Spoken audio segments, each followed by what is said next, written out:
now.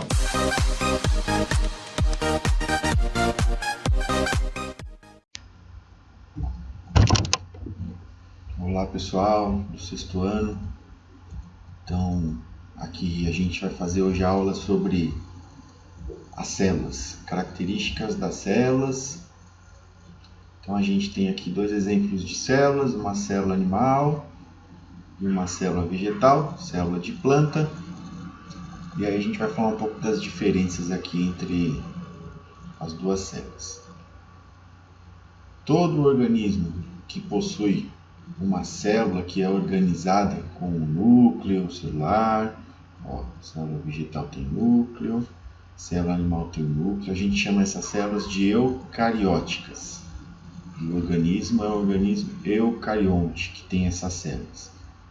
Basicamente as células são feitas do núcleo, citoplasma, que é a parte interna, e uma membranazinha que envolve essa célula.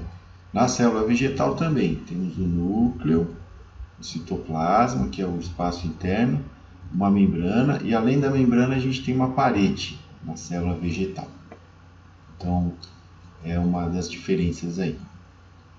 Outra característica importante que essas células têm é a presença de estruturas internas que a gente chama de organelas, organelas celulares. E aí cada uma vai desempenhar um papel, uma função para essas células.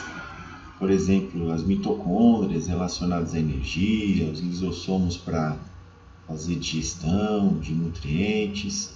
Nas células vegetais a gente tem organelas também.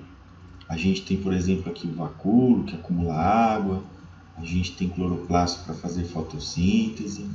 Então, essas estruturas que estão dentro das células e que têm funções específicas são chamadas de organelas. Ok?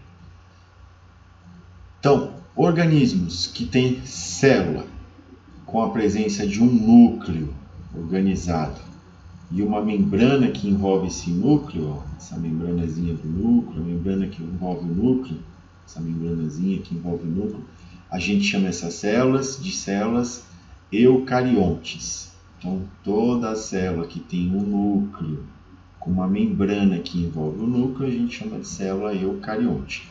As células de bactéria, por exemplo, elas são bem mais simples que essas duas e elas não têm um núcleo aqui envolvido por uma membrana. Portanto, as células de bactérias são chamadas de procariontes, enquanto as células animais, dos vegetais, células de fungos também e de protozoários são chamadas de células eucariontes.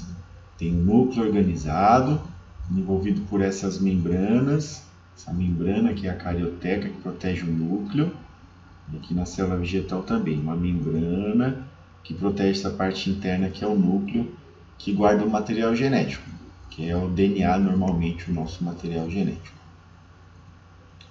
Certo, pessoal? Então aqui uma mostra básica aqui sobre as características das células. E aí a gente pode pensar em algumas organelas. Eu vou clicando aqui em algumas organelas e a gente vai vendo as funções aqui básicas dessas organelas. Vou dar alguns exemplos. Na célula animal a gente tem uma organela muito importante que é a mitocôndria. Olha, essa organela aqui, que é a mitocôndria, é importante pela respiração da célula. Entra o oxigênio, produz o ATP, que é uma molécula energética, e ela produz, ela faz a respiração e produz energia para essa célula. É uma organela muito importante que a gente tem tanto na célula animal quanto na célula vegetal, mitocôndria, que tem a mesma função. Uma organela importante na célula vegetal é o cloroplasto, é essa organelazinha aqui. O cloroplasto tem a função de produzir glicose, que é um açúcar. Durante a fotossíntese, a planta captura a luz, faz a fotossíntese e produz esses açúcares que são utilizados como alimento para a célula vegetal. Então o cloroplasto ele é muito importante para a célula vegetal e ele não está presente na célula animal. Um outro exemplo de uma organela muito importante que tem nas duas células aqui, a gente pode observar aqui, que é essa estrutura cheia de bolinhas aqui, ó, um conjunto de membranas cheias de bolinhas aqui. A gente chama essa estrutura de retículo endoplasmático, ou retículo ou ergastoplasma. Esse retículo é importante tanto na célula vegetal quanto na célula animal, para a produção de proteínas, para fazer o transporte de substâncias. Então, são organelas fundamentais aqui que a gente tem dentro das células. Dei o exemplo de algumas, a gente vai falar das outras futuramente. Então, aqui uma aulinha básica sobre as características das células. Então, recapitulando, toda célula que apresenta uma membrana e dentro dela um núcleo, chama-se células de eucariontes. Células de bactérias, por exemplo, que não têm essa membrana com núcleo, chamam de células procariontes. Toda célula que é eucarionte, ela tem um núcleo, a membrana. Essa célula vai ter o seu citoplasma e tem uma membrana celular. Nas células de vegetais, além de ter a membrana celular, eu tenho uma estrutura mais grossa por fora que a parede, que dá mais resistência para essa célula vegetal. Então, basicamente são essas características de uma célula. Ok?